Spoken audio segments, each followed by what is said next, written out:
Amélie. Je fais partie des jeunes qui œuvrent pour le développement de la commune de Bélé.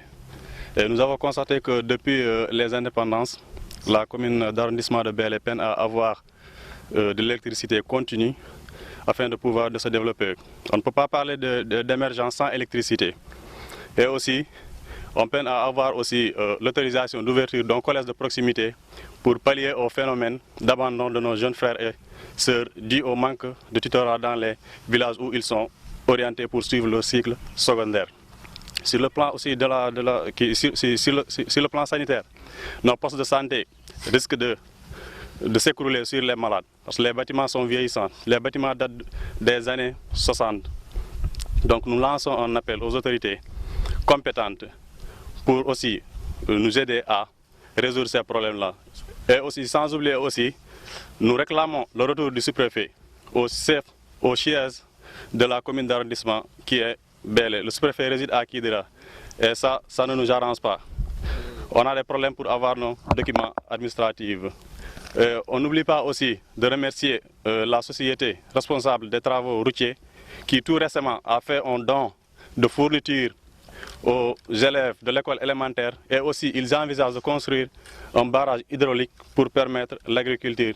Car l'agriculture, je pense, c'est un facteur de développement ici en Afrique. Tantôt vous avez énuméré que vous avez des problèmes aussi en électricité. Effectivement, le problème de l'électricité dure depuis l'indépendance, comme je vous l'ai dit. Nous avions un groupe électrogène, mais malheureusement le groupe ne fonctionne plus. On consommait cette électricité-là grâce à nos émigrés. Comme vous voyez ici, ce sont eux qui ont construit ces deux salles de classe-là pour un collège. Mais malheureusement, comme je vous l'ai dit, on peine à avoir l'autorisation d'ouverture de ce collège. Et surtout aussi, nous notons aussi la non-assistance des autorités locales dans les démarches pour obtenir cette demande, pour obtenir cette autorisation d'ouverture d'un collège de proximité. Donc nous lançons un appel aux autorités compétentes pour nous aider à résoudre ces problèmes. Quelle est aussi la situation des villages environnants? Ok, les villages environnants, effectivement, on a constaté que dans la commune d'arrondissement de Bélé, c'est un seul secteur qui bénéficie des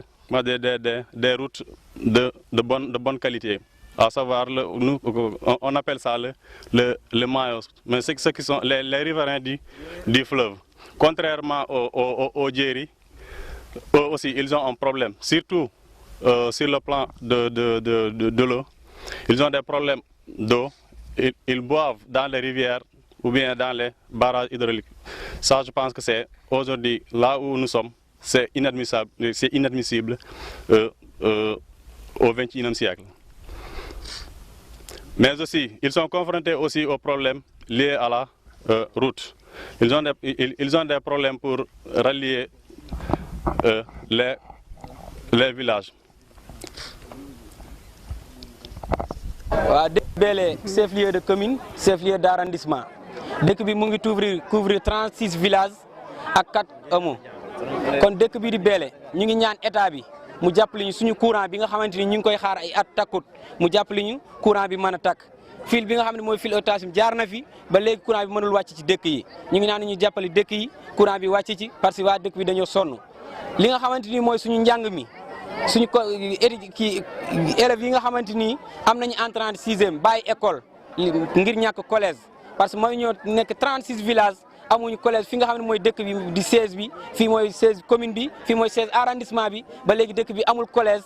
loolu mënul li ñu ñaan état bi loolu mënul nekk nañu jàppale ñu autoriser ñu collège bi même bu fekkente ni maire bi mënuñoo tabaxal collège nañu jàppale autorisation moom la suñu immigré yi soxla ñun pare nañu pour tabaxal suñu bopp collège bi waaw tabax nañu ñaari classe yi nga xamante ni pare nañu léegi suñu amoon autorisation bi tey dañuy continuer suñu liggéey waaw su loolu weesoo mbirum hôpital yi santé bi suñu dëkk yi nga xamante ni ñoo wër fii plus de 30 villages ñu ngi fii la ñuy fajoo fii ci dëkk bi di Bélé mais amuñu hôpital bu baax am nañu infirmier bi nga xamante ni bu mën a faj la mais amuñu hôpital bu baax amuñu ay matériel yoruñu pharmacien bu baax bâtiment bi nga xamante ni mu ngi fii sax baaxut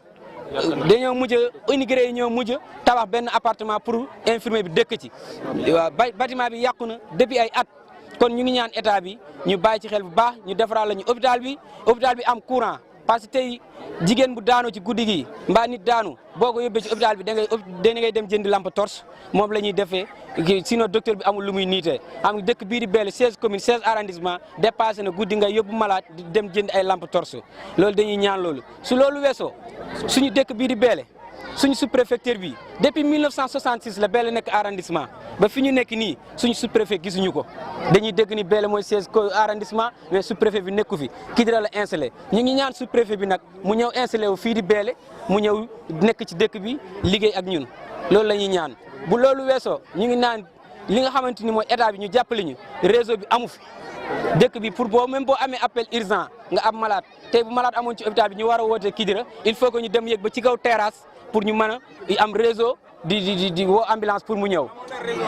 Bélé ba léegi amul réseau fi ñuy wax ak yow boo buggee connecté doo am réseau boo buggee woote appel urgent da ngay dem yéeg ci kaw terrasse kon dëkk bi nga Bélé war na dépasser loolu te Bélé ba pare ci route nationale bi la nekk route bi nga xamante ni moo jógee Dakar dem Kidira Bélé à 15 kilomètres Kidira la nekk de Bélé war na dépasser foofu dañuy ñaan nag état bi mu bàyyi xel ci Bélé bu baax a baax Bélé dëkk bu yàgg ci état la 1966 dëkk bi waaw ak dëkk yi nga xamante ni encore wër nañu Bélé lii di jéeri bi amuñu ndox ci commune Bélé rek ngay gis ba léegi jigéen day takk saret teg ci ay bidon dem ay 20 kilomètres wala 15 kilomètres di wuti ndox loolu dañuy ñaan état bi mu jàppale ñu waa jéeri mën a am ay sato pour ñu mën a am ndox bu baax a baax su loolu weesoo bu ñu demee côté yoon dëkk bii di Bélé ngay mën a wër ba léegi nga dem pour nga bu nawetee su jéeri bu ñu amee malade duñ ko mën a évacuer indi ko fii ci Bélé parce que oto mënul daw moto mënul daw vélo mënul daw yoon bi yëpp ndox la kon dañuy ñaan nag état bi mu defar li nga xam ne mooy yoonu jéeri bi soxla nañ ko su loolu weesoo suñu xale yi nga xamante ni ñu ngi fii di béy ñu jàppale leen bu baax a baax parce que dañuy yor seen tool bu ñu béyee suñu amul kuñ ko jaay ci saas bi li nga xam ne béy nañ ko day yàqu kon dañuy ñaan nag état bi ñu jàppale xale yi nga xam ne dañuy béy bépp xale bu am liggéey di liggéey fii ci dëkk bi di am xaalis doo dem dugg ci gaal yi gis ngeen immigration clandestine bi nga xam ne moo am temps yi plus de ay 1000 xale dee nañ ci te loolu dañuy ñaan état bi mu jàppale xale yi nga xam ne mooy commune Bélé ak arrondissement Bélé xale yi mën a liggéey waaw étudiants yi nga xamante ni suñuy étudiants lañu ñu ngi fi nga xamante ni mooy Dakar am na étudiants yu bëri ñu ngi leen di jàppale tey ci seen i logement ak seen i dund bi ñuy nekkee foofu boo xoolee ci maire Kidira moom mu ngi soutenir ay étudiants am di leen jàppale ñu mën a nekk tranquille di jàng seen jàng mais suñu maire bi nga xamante ni mu ngi fii dem na Dakar ay yooni yoon toog nag étudiants yi mais étudiants yi gisuñu li nga xamante ni mooy aidam li mu leen di war a jàppale pour ñu mën a nekk Dakar di fa jàng di nekk ci tranquille si même li nga xamante ni mooy seen fête bi ñuy def fi ñoom étudiants yi ñu ngi fii saa buñ ko defee dañuy woo maire yëpp ñu ñëw mais maire Bélé mosu cee def benn dërëmam yeneen maire yi ñoo leen di jàppale ñu ngi nag ñaanal laa bi si yal na ko yàlla xaaral aljanna fi mu nekk suñu premier événement bi nga xam defoon nañ ko fii moom mosoon jàppale élèves yi ñëw taxaw ak ñoom dimbalante ak ñoom liggéey ak ñoom liggéey bi maire bi nga xamante ni moo fi nekk tey musul jàppale suñuy étudiants musul def dara ci étudiants yi musul def dara ci dëkk bi musul def dara ci hôpital bi musul def dara ci suñu école musul def dara li nga xamante ni mooy wàllum réseau bi ak yoon yi nga xam ne mooy ci dëkk àll bi dañuy ñaan état bi nag su fekkente ni mu ngi jox Bélé wàllam ñun yëg su fi gisuñu ko su fekkente ni nag Bélé amul wàllam ñu ñaan état bi Bélé ci Sénégal la bokk ci dëkk bi la bokk ñu li nga xamante ni mooy wàllu Bélé ñu jàppale mu ñëw fii loolu la ñuy ñaan